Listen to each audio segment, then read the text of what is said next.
front to 26.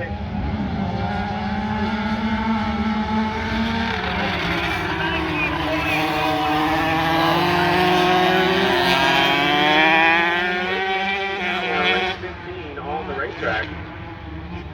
65cc class background is Joyner out in front.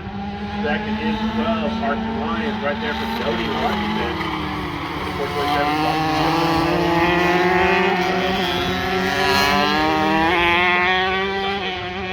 for Friday night, that was pretty neat. Joyner's starting to have some company. Here comes the 12 in hot pursuit. Hearts and Lions goes down second.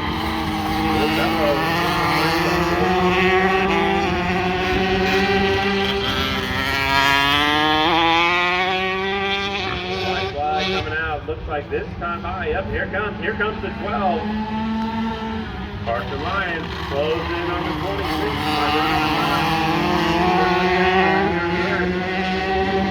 To the top spot in